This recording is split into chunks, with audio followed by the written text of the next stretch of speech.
Hi, good evening, everyone. Hi, everybody. Super excited to be with everyone this evening. This is a real honor. So, we'll do our formal introductions in a little bit, but I am Philip Julien, and I'm Kaylan Julien, his daughter. yes, and it's just great to be part of this Read to Me series. And wonderful to see the stories of the Heroes Foundation being told to the next generation of heroes who I hope are all listening. So, super excited, almost ready to go. Just need another minute or so for everyone to get settled. Hope you guys are ready for an exciting real life true story of our very own heroes of a nation. So we hope the next few minutes you find it entertaining and interesting and puts you to bed at night with some good dreams. So what do you think? Should we Let's get get started? started. Yep. All right. So welcome back to Read to Me TT Bedtime Series. We hope you are all ready and excited for another fun bedtime story. My name is Philip Julien. I am a chemical engineer in the energy sector of Trinidad and Tobago, and I'm also the founder of the Heroes Foundation. And my name is Kaylan Julien. I'm now starting my degree in business and communications, and I actually had a little part to play in the creation of this story that we're about to read to you guys as well. So I'm super excited. Okay, kids. So these past few weeks have had us inside. But if you've all been heroes in your own ways, you've been staying inside and washing your hands. So tonight, we have an exciting story about one of Trinidad and Tobago's very own energy heroes. Powered Up, the Ken Julien story. Now, Ken Julien also happens to be my dad. So this story is very special to us. It tells the tales of the importance of support and having someone believe in you. We will journey with my dad, Professor Julien, through his childhood years, straight up to his important role in building the energy sector that we know today. So this book was published by the Heroes Foundation, written and illustrated by a local team in Trinidad and Tobago, which I also had a hand in. I was able to collect some really cool stories from my grandfather, who I also say Opa in a Dutch term. That's just how we know him. And it celebrates Professor Julien. So let's get All right, started. let's get complete. Hopefully you guys can still see us, but more importantly hear us, yeah? Okay. So we will begin. Early 2019 in the home study of Dr. Ken Julien. Thanks for sharing those very cool and very old photos, Opa. Gotta go. Heh, just like me, very cool and very old. My Opa story was shared with me at his home. It all began with some photos. As I, his granddaughter, disappeared through the study door, my Opa's gaze returned to the photos on his desk. Huh, seems like a lifetime ago. Probably because it was. Did I really have that much hair? These precious photos tell a story in themselves, transversing almost 9 decades of Trinidad history. Ken smiles, props his chin on his hand, and becomes lost in thought. 1938, Aruca, Trinidad. Ken, age 6, with his best friend Lance, sprints towards a mango tree. Hey, first one that gets to climb the tree. Other one catches the mangoes. Shoes were a luxury few could afford in rural Aruca. Ken makes it to the first tree and gingerly climbs up while Lance eagerly looks on below. These mangoes looking real nice. But hurry up now. I'm hungry. Ken sits at the top and looks out on the village. Rows of deep brown houses made of mud and wood are scattered across the plain. There are no fences. Belly rumbling down here. The people look busy. In the distance, some men lower part of the well into the earth. Later, Ken finds Lance playing with spinning tops. He sits down and starts whittling wood. What are you making, Kenny? This Guyana wood is good for making spinning tops. Work, play, members. Everything in the village was shared. That Sunday morning, Mmm, a nice chicken for Sunday lunch. Oh, although he came from humble means, Ken always tried to be a help to his mother, who worked hard and wasn't always at home. Kenny, come home, son. Your friends are waiting inside. Later, Ken gets lost in thought while playing marbles with his friends. Nice shot, Lance. 1 times 5 equals 5. 2 times 5 equals 10. 3 times 5 equals 15. The wind blows through the house and curtains rise and part, revealing Ken's beloved books. He smiles as he glances at them. Kenny, it's your turn. Hmm? Oh, okay. Sorry, fellas. Ken wanted something more. His schoolwork was often on his mind, even when he was playing marbles with his friends. Time passes. Ken begins to notice that he likes helping his friends with their studies. See, Lance, this is how you do long division. I get it. Thanks, Ken. As his teacher began class, Ken focused on the blackboard with a determined gleam in his eye. Not everybody knew what they wanted, but Ken knew from an early age where his interest was. He loved to learn. An appetite for reading and a thirst for knowledge seemed to come naturally to him. At a young age, Ken decided that he was to be the best there was in his schooling, and his passion did not go unnoticed.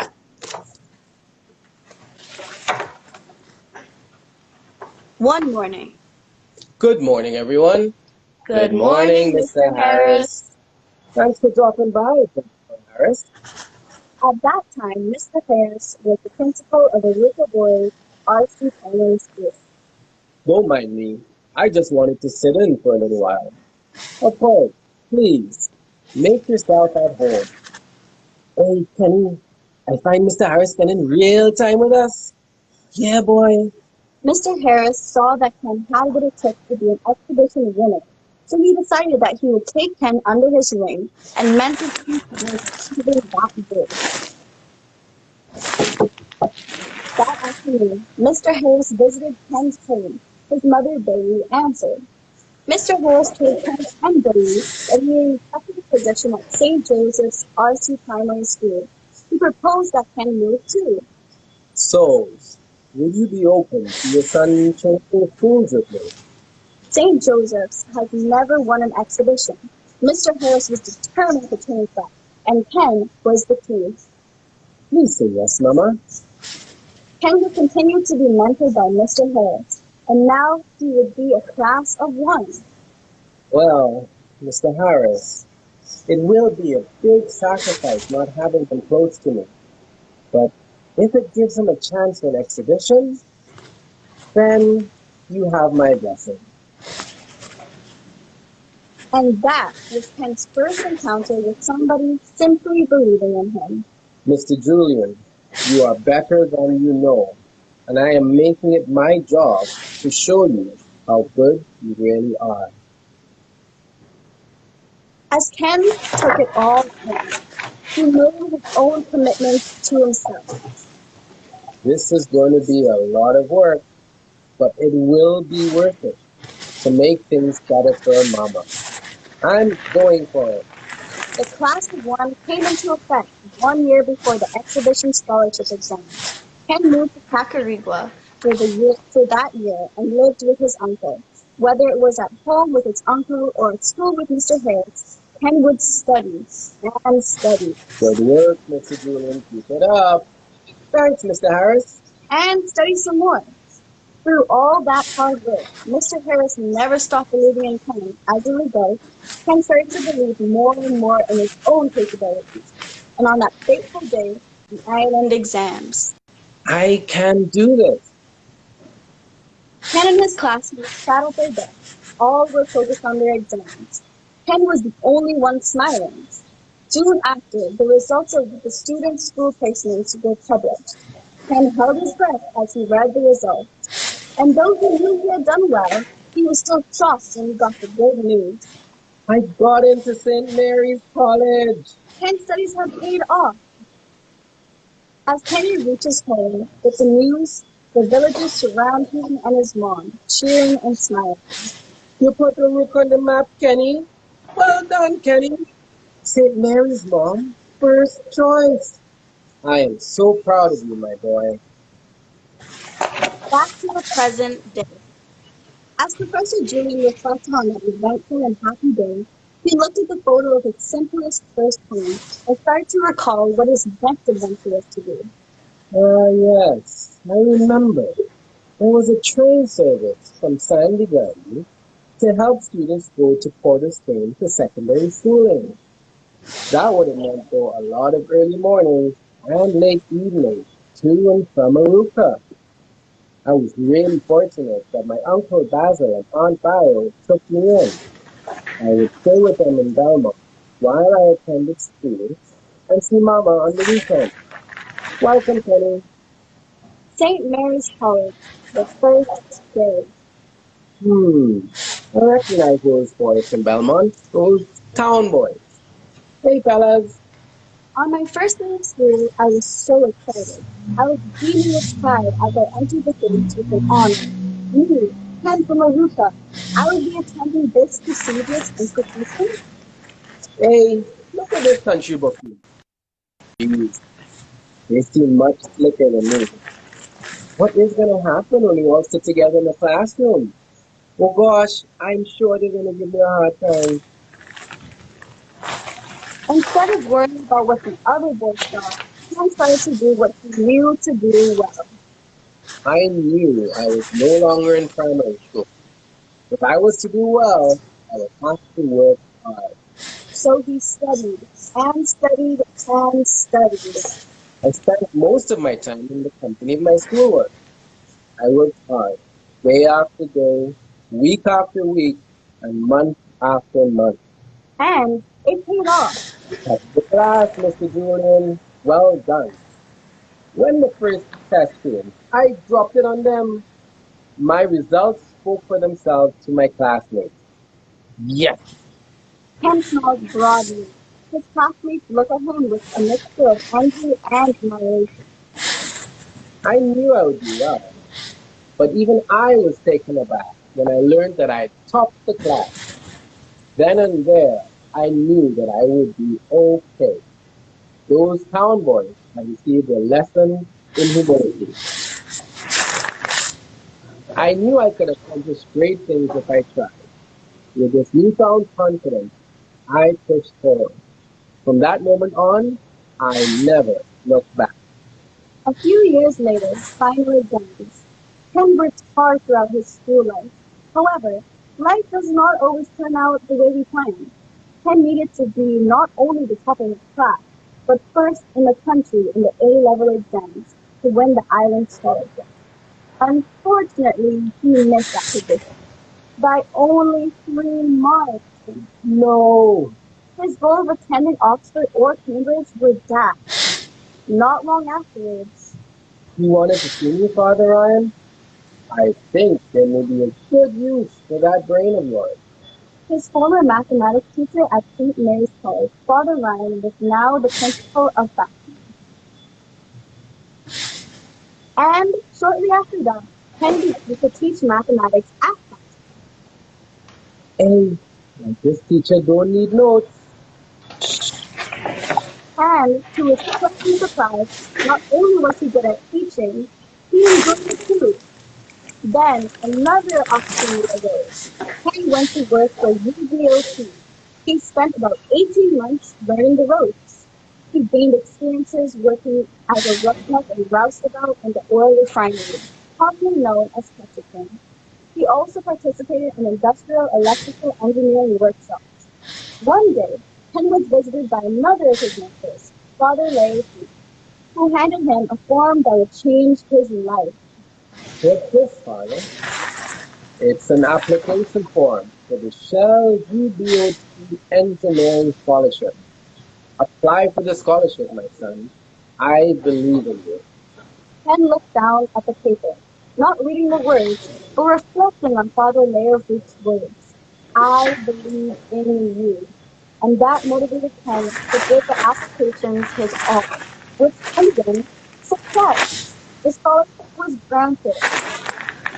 Ken chose to go to the University of Nottingham, England, where he pursued a degree in electrical engineering. He graduated with first class honors, a very big deal. He had topped the class. Great job, Mr. Julien. Congrats. Thank you, sir. With his confidence bolstered, he returned to work at the refinery. Imagine back then, a trainee from the then colonies of the UK coming first. Point Forth in Trinidad, 1955. Ken continued to work very hard at his job. He discovered that he had a passion in the field of power production. Every day he would oversee the work of pumping oil and training the drill every few hours with very little rest. Every morning he would wake up with the golden sun and go to bed late in the depths of night. But there was something missing.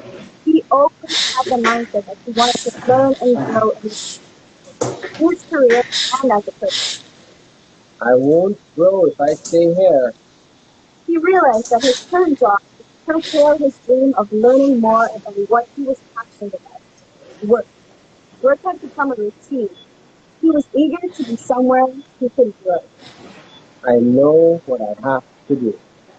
And at that moment, he knew it was not always about work. It was about sacrifice. Yes, making sacrifices to do what he wanted to do. No, needed to do. And once again, he was prepared to take the risk and go for it.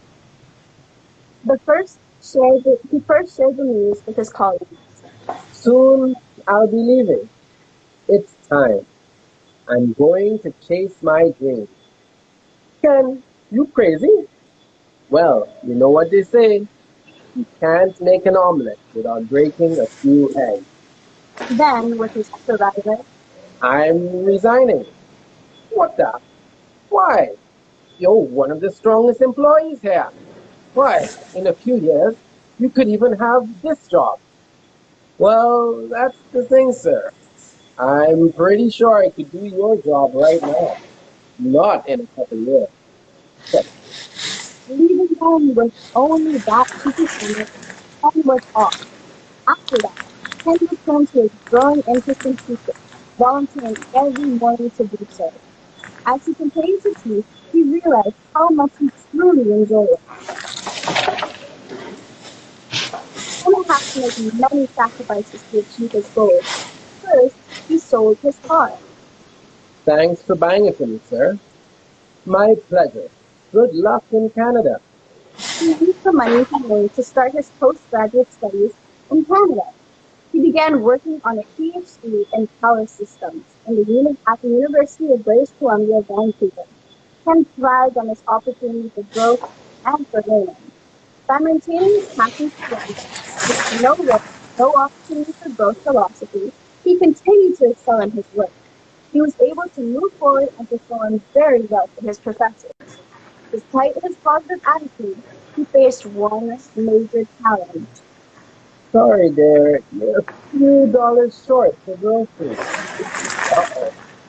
He had begun to run out of money Hmm. until one day he noticed Not wanted. Now hired. Huh? Ken needed a job since he would not be able to continue his studies without making some money. So he became a cigarette stuffer. Ken diligently helped the woman in the factory package and stuff the cigarettes. The factory was one of the few places that women could work at. To keep the ladies alert, there would be singing and loud ballads that would keep the workplace lively. It wasn't a dream job, but it was what he needed to survive. And his sacrifice paid off. One day, he was called to his professor's office. You wanted to see me, Professor Shrivastava? Mr. Julien, I have some good news.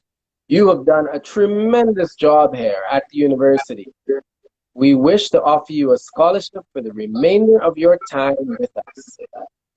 You mean no more worrying about money? That's amazing. Thank you, Professor. Thank you.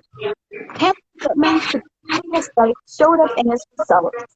He graduated with a PhD in electrical engineering, and more importantly, with a belief that one has limitless opportunities available to him in this new world enshrined in his mind. After graduating, Ken had no problem securing a job at a Canadian consulting firm. This was in part due to his PhD work on the effect of lightning strikes on transmission systems. He worked on a major transmission system from Priest River to Vancouver. He was a perfect fit for the perfect job in British Columbia. Then his hard work had paid off. His future seemed set. That is, until he received that fateful call. Good evening. Is this Dr. Julien I'm speaking with? With one phone call, everything changed again. Hello, yes, speaking. We are looking to staff the University of the West Indies in Trinidad, and we're wondering if you would be interested in coming back to help us do that. Well, yes. When do I start? Are you crazy? You just landed a dream job here. It's where I need to be. You didn't even ask about the salary? Nope. The University of the West Indies at St. Augustine campus. This is where Ken's life changed. His efforts to contribute to Trinidad's development started in earnest. He began his new job as a lecturer with the University of the West Indies, and eventually became Dean of the Faculty of Engineering. He even met with the Queen of England during one of her visits to Trinidad. While back home, growth and learning opportunities came to him in many forms. One that even surprised him was his teaching ability and prowess. With an engineering PhD, he knew that whatever he was to teach as an engineer had to be something that was reasonable and retainable. The one way he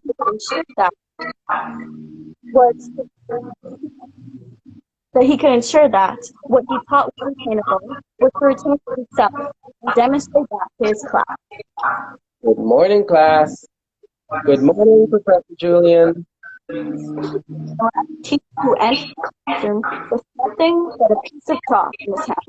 No notes, no calculations, no textbooks, just a piece of chalk. The information had already settled in his head. This was the highlight of his life. Teaching and feeling the connection with the students, knowing he could help people learn while sharing his knowledge. These were things that he had always dreamt about doing. Great job. Congrats on your results. Thanks, Prof. Everything was coming full circle and was setting him up for a defining moment in his life and in the history of Trinidad and Tobago. The fateful day arrives. Ken's background, his work in electrical engineering, his teaching profession, and his experience of working in Trinidad's oil fields won him an invitation to participate at a one-day conference at Queen's Hall. This technical session was chaired by the first Prime Minister of Trinidad and Tobago, Dr. Eric Williams. Dr. Williams was looking to reform the electrical sector. Back then, TNTEC, the Trinidad and Tobago Electrical Commission, was managed by the British. Listen, Trinidadians should leave power generation to the British. At that moment, Ken put up his hand and responded. How many boilers did England blow up before getting it right? I think TNT can do this. Let's take the risk and make this ours. Well said. That caught the Prime Minister's attention. Somebody who went against the grain, somebody advocating positive change and willing to speak up. As Dr. Williams walked over and began talking at length with Ken, they both saw something in each other that had them gravitate even closer as time progressed. Ken saw a man who was also unafraid of taking risks and who had a vision that matched his own.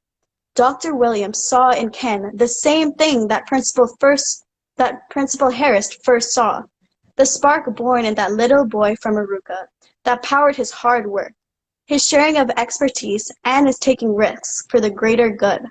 And with that vision, Dr. Williams invited Ken to be on the board of TNTEC. And the rest, as they say, is history. Through Dr. Williams' belief in Ken, his spark was kindled into the flame of creation that helped give birth to the successful current-day energy sector of Trinidad and Tobago.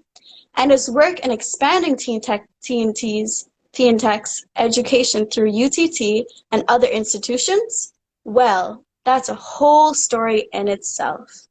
Professor Julien was the catalyst that motivated many people, both locally and internationally, to believe in this country, and through them create a successful energy sector that should have been almost impossible at the time for a small developing nation to do. Present day. As I reflected on what stood out most for me during my conversations with Opa, my grandfather, I remembered one more thing he said. He shared that almost every day. There were new obstacles that would come across in life's path. There were many that he was able to move forward from simply by making a decision. Look how tiny I was. As I glanced down, my eyes landed on a picture of me with Opa and my family when I was a little girl, and I remembered something else Opa said. Opa remarked on how much Trinidad had changed from when he was a little boy. He said that there was now much more infrastructure and that there were associations today that help to raise awareness locally about global issues, such as equal women's rights in the workplace. But Granddad also saw many more beautiful changes that could happen if the rich would just share with the poor, and everyone would help each other grow. Like the old days, when sharing was just how it was in his small village of Aruca. He felt that sometimes the reason why it took so long for the country to develop even more was that few people were ready to crack some eggs and make an omelet. And yet, he was excited to see who will be the next generation of heroes. The heroes of energy, the heroes of education, the heroes of a nation. Will it be me? Will it be you? Can it be all of us? I, for one, believe it can be, and it must be. Because I believe in my grandfather, I believe in my country, and I believe in heroes. The end. Nailed it. Yay! Well done, Kaylan. So proud of you, sweet. Thank you. Well, I hope you guys enjoy that as much as we did. And we want to thank you again for joining us for Read2Me Nightly Bedtime Series. Hope you had fun reading with us. But before we go, it's really important that you listen to us. Are you listening? Do you want to be little superheroes? Here's what you can do to help. Wash your hands with soap and sing happy birthday twice so that you know you've washed it long enough.